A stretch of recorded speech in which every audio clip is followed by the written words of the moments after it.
Morning student. आज की class में जो हमारी क्लास 8 है, पार्ट 8 है। पिछली क्लास में हमने सल्फर डाइऑक्साइड के बारे में पढ़ा था, तो इस क्लास में हम सल्फ्यूरिक अम्ल के निर्माण की विधि को पढ़ेंगे।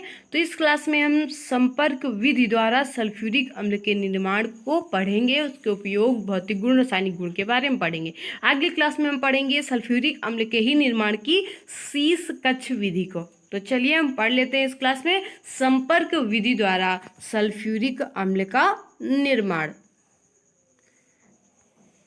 तो चलते हैं अपनी क्लास पर। तो हेडिंग डाल दीजिएगा संपर्क विधि से सल्फ्यूरिक अम्ल का निर्माण। संपर्क विधि द्वारा हमें सल्फ्यूरिक अम्ल के निर्माण करना है, सल्फ्यूरिक अम्ल का। तो चलिए अब हम पढ़ते हैं इसे संपर्क विधि से सल्फ्यूरिक अम्ल के निर्माण को। सल्फ्यूरिक अम्ल के निर्माण की संस्पर्श प्रक्रम या संपर्क विधि को हम यहाँ पे पढ़ेंगे। तो इसके जो 3 चरण होते हैं इसमें सिद्धांत में, सबसे पहले हम इसके सिद्धांत के बारे में चर्चा कर लेते हैं, फिर हम इसकी जो चित्र होगा, फिगर होगा, उसके बारे में चर्चा करेंगे। देखिए यहाँ पे इसके 3 चरण होते हैं। पहले चरण में क्या किया जाता है, सल्फर या सल्फाइड जो एक्स होता है उसको वायु में जलाकर SO2 गैस प्राप्त की जाती है। तो S+O2 क्या बना लिया जाता है, SO2। यहाँ पे हम आयरन पायराइड एस भी ले सकते हैं, ठीक है, या सल्फर ले सकते हैं, दोनों में से कोई ले सकते हैं। दूसरा सिद्धांत है कि यहाँ पे जब SO2 बन जाता है तो SO2 को SO3 में ऑक्सीकरण कर दिया जाता है, किसके द्वारा, V2O5 उत्प्रेरक के द्वारा। तीसरा स्टेप यहीं पे होता है कि जो SO3 यहाँ पे बनता है तो SO3 को H2SO4 में अवशोषित करके ओलियम H2H2O7 का निर्माण करते हैं। H2SO4 प्लस SO3 मिलकर क्या बनाता है, H2H2O7 ओलियम का निर्माण करता है। और इस ओलियम में जब ओलियम बन जाता है तो इस ओलियम में जल को मिला दिया जाता है, और जब जल को मिला दिया जाता है तो यहाँ पे हमें प्राप्त हो जाता है क्या, सल्फ्यूरिक अम्ल, जो लगभग 96 से 98% तक शुद्ध होता है। तो इस तरह से हमें शुद्ध सल्फ्यूरिक अम्ल की प्राप्ति हो जाती है। चलिए अभी इसकी फिगर की बात कर लेते हैं। फिगर देख लीजिएगा। यहाँ पे फिगर की बात करें तो देखिए सर्वप्रथम एक सल्फर पात्र मतलब पायराइड बर्नर होता है, इसको बोलते हैं, या सल्फर बर्नर भी बोल सकते हैं, ठीक है। एक सर्वप्रथम एक पायराइड बर्नर होता है जिसमें हम क्या करते हैं, या हम बोल सकते हैं इसमें आयरन पायराइड या वायु का मिश्रण भर देते हैं, या केवल हम बात करें तो सल्फर या वायु का मिश्रण इसमें भर देते हैं। जब इसमें मिश्रण भर देते हैं दोनों के बीच अभिक्रिया होती है तो बन जाता है S+O2 और बनाता क्या है, सल्फर डाइऑक्साइड। ये सल्फर डाइऑक्साइड नली की सहायता से, यहाँ पे नली है, ठीक है, इस तरह से बना लीजिएगा, इसमें केवल एक एक लाइन खींची हुई है। तो ये जो सल्फर डाइऑक्साइड है बनता है, ये जाता है नली की सहायता से दूसरे कक्ष में जिसका नाम होता है धूल अवक्षेपक कक्ष, ठीक है। धूल अवक्षेपक कक्ष में ऊपर से भाप नीचे गिरती रहती है और SO2O2 का मिश्रण जाता है, जहां पर इसकी धूल की जो अशुद्धि होती है, धूल जो होती है वो नीचे तली पर बैठ जाती है, और धूल की ये धूल देखिए नीचे तली पर बैठ गई, धूल की अशुद्धि यहाँ पर दूर हो जाती है, ठीक है। अब यहाँ से हम जाते हैं SO2 और O2 का जो मिश्रण है वो ले जाते हैं धावन टावर में। धावन टावर में ले जाते हैं तो जहाँ पे इसकी जो और अशुद्धियाँ होती हैं, कुछ अशुद्धियाँ होती हैं वो दूर हो जाती हैं, और यहाँ पे ऊपर से गिरता क्या है, H2O, जल का फव्वारा गिरता है, जिससे कुछ और भी जो अशुद्धियाँ होती हैं वो दूर हो जाती हैं। अब ये कहाँ पे जाता है, तो ये जाती है यहाँ से SO2 और O2 मिलकर, जो हमारी बची हुई जो गैसें हैं वो जाती है शुष्कन टावर में। शुष्कन टावर में जाती है जहाँ पे ऊपर सांद्र H2SO4 भर रहता है, तो इसका फव्वारा जब नीचे गिरता है तो यहाँ पे इसकी जो नमी होती है वो अवशोषित कर ली जाती है, और ये मिक्सचर जो SO2 का है ये जाता है कहाँ पर, शोधक कक्ष में। ये शोधक कक्ष में जाता है जहाँ पर FeOH का होल थ्राइज, ठीक है, मतलब कि फेरस हाइड्रोक्साइड जो है और ये हमारा क्या है, आर्सेनिक है, इन दोनों की अशुद्धियाँ यहाँ पे दूर हो जाती हैं, दोनों की अशुद्धियाँ यहाँ पे दूर हो जाती हैं। अब SO2 और O2 और भी जो मिक्सचर है वो पूरा आ जाता है परीक्षण बॉक्स में। परीक्षण बॉक्स में, ये जो परीक्षण बॉक्स होता है वो पारदर्शी होता है, तो यहाँ पे इसके जो हमारा मिक्सचर है उसकी शुद्धता की जांच की जाती है। अब ये कहाँ पे जाता है, तो ये जाता है यहाँ से संपर्क कक्ष में। संपर्क कक्ष में जब जाता है तो संपर्क कक्ष में उत्प्रेरक V2O5 के जो टुकड़े होते हैं वो जगह जगह पर रखे होते हैं। जब SO2 और O2 का मिक्सचर जाता है तो यहाँ पे SO2 और O2 मिल करके अभिक्रियाएं करती हैं तो बनाती क्या है, सल्फर ट्राईऑक्साइड। ठीक है, SO3 का निर्माण होता है। ये SO3 जाता है कहाँ पे, तो ये SO3 जाता है अवशोषण स्तंभ में।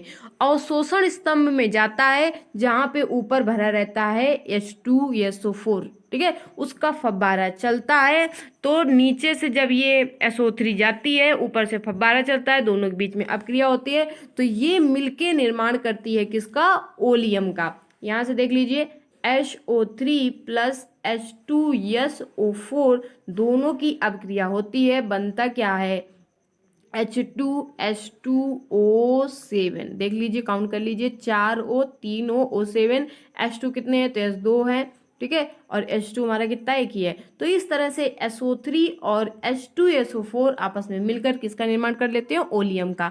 जब ओलियम बन जाता है तो यहाँ पर जो ओलियम प्राप्त होता है उसमें जल मिला लिया जाता है। तो H2H2O7 में क्या किया जाता है, जल को मिला दिया जाता है। जब जल को इसमें मिला दिया जाता है तो मिलता क्या है हमें, H2SO4। ये शुद्ध होता है। कैसा होता है, तो ये जो H2SO4 है ये होता है शुद्ध। तो शुद्ध H2SO4 हमें प्राप्त हो जाता है। ठीक है, तो यहाँ से हमें जो शुद्ध H2SO4 प्राप्त होता है वो लगभग 96 से 98% तक शुद्ध होता है। ठीक है, तो ये थी फिगर की बात। हमने अभी फिगर यहाँ पे समझा था। अब हम चलते हैं, फिगर हमने समझ लिया है, हम इसी की थ्योरी अब देख लेते हैं। तो थ्योरी देख लीजिए यहाँ पे। थ्योरी में देखिए, सबसे पहले सल्फर बर्नर या पायराइट बर्नर की बात हो रही है, उसमें क्या होता है उसके बारे में तो देख लीजिए। इसमें लिखा है, इसमें यस या FeS2 को वायु में जलाकर SO2 प्राप्त करते हैं। यहाँ पे रिएक्शन भी लिख के करके आगे दिखाई दीजिए। आप चाहे पायराइट बर्नर भेज दिए, मतलब पायराइट जो आयरन जो पायराइट है उसको भेज दीजिए, उसको भर दीजिए, या किसको भरना है, सल्फर को। दोनों में से कोई भी ले सकते हैं। तो हमने इस वाले में क्या लिया है, सल्फर को लिया था। ठीक है, चित्र में फिगर में देखिए दोनों अपक्रियाएं यहाँ पे करके दिखा दी गई हैं। ये दोनों की अपक्रिया होती है यहाँ पे। तो S प्लस O2 जाके SO2 बना मिलाता है। अगर S और वायु जाए का मिश्रण जाता है, अगर यहाँ पे आयरन पायराइड का मिश्रण जाएगा तो ये ऑक्सीजन के साथ अपक्रिया करके क्या बनाएगा, Fe2O3 बना लेता है। ठीक है, चलिए तब जब ये SO2 बनता है, हमने यहाँ पे SO2 लिया है तो हम इसे ही देखेंगे, इसे नहीं लिखना है। ठीक है, मानो तो लिख लीजिएगा, ना मानो तो ना लिखिएगा इसको। ठीक है, तो ये हमारा है, हमारा जो है ये मेन है S प्लस O2 और SO2। ठीक है, ये हमने फिगर में इसी के बारे में समझा है। तो देख लीजिए, जो सल्फर और O2 जब जाता है, जब SO2 बन जाता है, ये जाता है धूल कक्ष में। धूल कक्ष में जाता है तो इसमें भाप द्वारा गैसीय मिश्रण में उपस्थित धूल के कणों को भारी करके नीचे बैठा दिया जाता है। अब ये जाता है धावन कक्ष में। जब धावन कक्ष में जाएगा तो जल द्वारा गैसीय मिश्रण में उपस्थित जल में जो घुलनशील अशुद्धियां उनको अलग कर दिया जाता है। अब ये जाता है शुष्कन कक्ष में। शुष्कन कक्ष में जाता है तो इसमें जो कॉन्सन्ट्रेशन जो H2SO4 भरा रहता है, मतलब सांद्र H2SO4 भरा रहता है, उसके द्वारा नमी को शोषित कर लिया जाता है। अब ये जाता है आर्सेनिक कक्ष में। आर्सेनिक कक्ष में क्या होता है, यहाँ ये शोधक कक्ष होता है। इसमें FeOH का वोल्थ्राइड द्वारा आर्सेनिक की जो अशुद्धि होती है उसको दूर कर दिया जाता है, अलग कर दिया जाता है। ठीक है, चलते हैं आगे। देखिए, अगला हमारा जो था वो था परीक्षण बॉक्स। परीक्षण बॉक्स में जब ये जाता है तो ये एक पारदर्शी, यहाँ पे रा लिख लीजिएगा, पारदर्शी बॉक्स होता है जिसमें देखकर गैस की शुद्धि से जिसमें हम देखकर क्या करते हैं, गैस की शुद्धता की जांच कर लेते हैं। तो जांच की जाती है। अब देखिए, दूसरा अगला कक्ष था हमारा 7 नंबर कक्ष था संपर्क कक्ष। इसी को बोलते हैं उत्प्रेरकी परिवर्तक। इसमें SO2 का जो हमारा V2O5 का उत्प्रेरक है, उत्प्रेरक की उपस्थिति में SO3 में ऑक्सीकृत हो जाता है। SO2 किसमें ऑक्सीकृत होता है, SO3 में। ठीक है, तो रिएक्शन जो होती है वो क्या होती है, तो रिएक्शन हो जाती है 2SO2 प्लस O2 बना लेता है कितना जाके 2SO3। ठीक है, अब ये जाता है अवशोषण स्तंभ में, अवशोषण टावर में। अवशोषण टावर में जाता है तो जहाँ पे इसमें SO3 का जो अवशोषण टावर में जाएगा तो सांद्र H2SO4 में क्रिया करके, साथ क्रिया करके ये क्या बना लेता है, ये बनाता है ओलियम। जब ओलियम बना लेता है, देख लीजिए यहाँ पे क्रिया भी हमने करके दिखा दी है, H2SO4 प्लस SO3 तो क्या बनाया है, H2S2O7 मतलब ओलियम। अब हम ओलियम में क्या करेंगे, ये ओलियम भी लिखा हुआ है, ओलियम आप हिंदी में भी लिख सकते हैं। ठीक है, इस तरह से ओलियम, ओलियम। ठीक है, ये, ठीक है। तो ओलियम में हम जल मिलाकर क्या करते हैं, इसे पुनः हम क्या करते हैं H2SO4 में बदल देते हैं। तो जब हम जल मिलाएंगे ओलियम तो ये बन जाता है H2SO4। तो देखिए यहाँ पे रिएक्शन भी की गई है, ये देख लीजिए H2S2O7 H2S2O7 प्लस H2O, तो ये बन गया है हमारा, क्या बना है, तो ये बन गया है हमारा 2H2SO4। ये लगभग यहाँ से 96% से 98% तक शुद्ध होता है। तो इस प्रकार जो हमारा सल्फ्यूरिक अम्ल होता है वो क्या होता है, प्राप्त हो जाता है। चलिए अब यहीं पे हम अगर बात करें सल्फ्यूरिक अम्ल के गुणों की, तो हम गुण भी पढ़ सकते हैं, लेकिन अगली विधि हमें पढ़नी है शीश कक्ष विधि, ठीक है। तो चलिए हम अगर पढ़ना चाहें तो यहीं पे हम इसके जो भौतिक गुण, रासायनिक गुण, उपयोग यहाँ से पढ़ लेते हैं।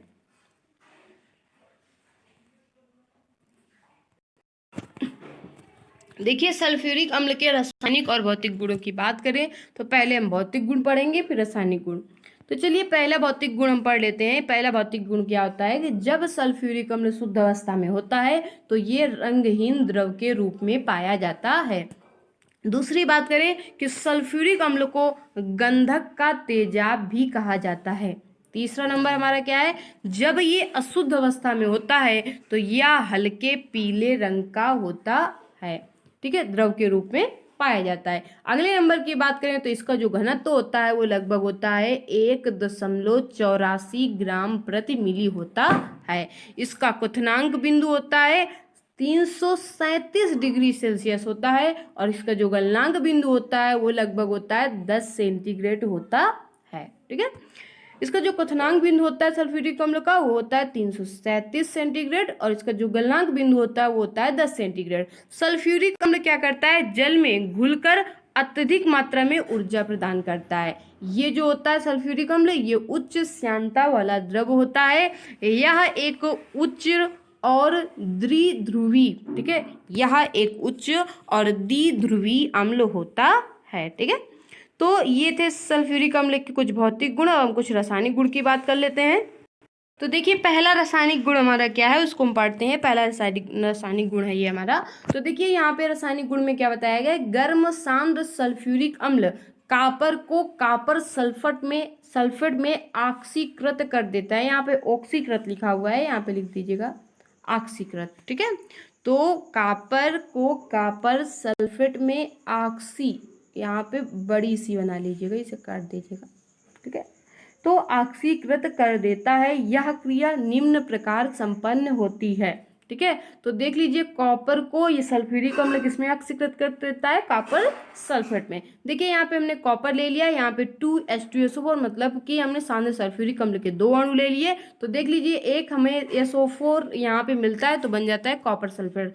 दूसरा बनता है हमारा 2H2O, ठीक है। देखिए यहाँ पे 2 सल्फेट है SO4, तो एक हमने बना दिया SO2, वहाँ पे O2 बचा तो O2 हमने यहाँ पे दे दिया, ये मिला के क्या बन गया 2H2O, ठीक है। चलिए दूसरे अगर रिएक्शन की बात करें, रासायनिक गुण की बात करें, तो देखिए दूसरा इसका रासायनिक गुण होता है कि ये ग्लूकोज को, यहाँ पे इसे कट कर दीजिएगा, ग्लूकोज को जलाकर इसे कार्बन में परिवर्तित कर देता है। यह निम्न अभिक्रिया द्वारा प्रदर्शित किया जाता है। ये ग्लूकोज क्या करता है, कार्बन में परिवर्तित हो जाती है ग्लूकोज इसकी उपस्थिति में। तो लिख लीजिएगा इसकी उपस्थिति में जो ग्लूकोज होता है वो कार्बन में परिवर्तित होता है। इसकी रिएक्शन भी है, देखिए C12H22O11, ठीक है, उपस्थित किसकी है, सल्फ्यूरिक अम्ल की, तो ये बन जाता है 12C, ठीक है। अब यहाँ पे क्या हो जाएगा प्लस 11H2O, 11 दूनी 22 और O हमारे 11 ही है, ठीक है। तो ये कंप्लीट रिएक्शन हो जाती है हमारी।